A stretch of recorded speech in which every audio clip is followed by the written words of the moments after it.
You need to open the controller. Exposing the controller wiring.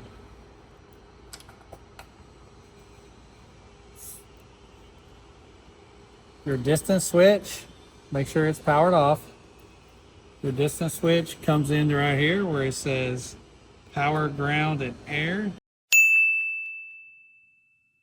That is also your distance and air. Here is the brown, which is your power, the blue, which is your ground, and the black, which is your signal. That's how you wire it. The distance switch. This is your heat and vibe sensor wiring. As you can see here, your power, you have a power wire and you have a signal wire.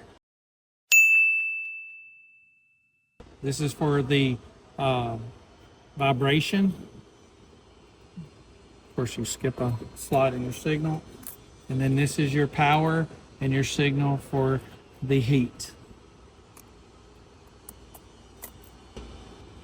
Amp sensor wires into this Phoenix connector.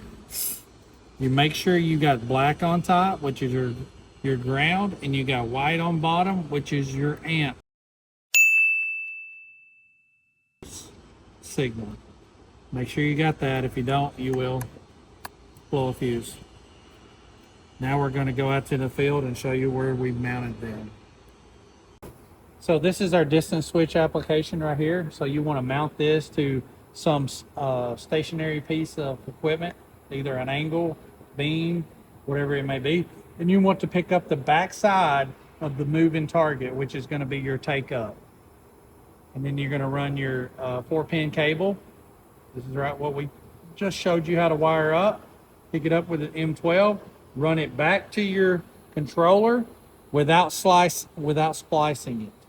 Because if you splice it, you're going to interrupt the signal that you're going to be getting on the switch. Call Mighty Lube if you need more cabling or longer cabling. Do not splice the wire. So on the amp sensor, most of the time this is going to come through, the mounting will come through your disconnect. Make sure the power is off. You have your right OSHA gear on. So your amp sensor just clamps around the first or third phase of your wire coming in out toward the drive. So you just put it on and you'll clip it on like that, like so. Do not splice the 2-conductor wire that's running out going to your controller. Call Mighty Lube to get the distance that you need. It will be soldered in right here next to the CT, and get enough wire to run straight to your controller.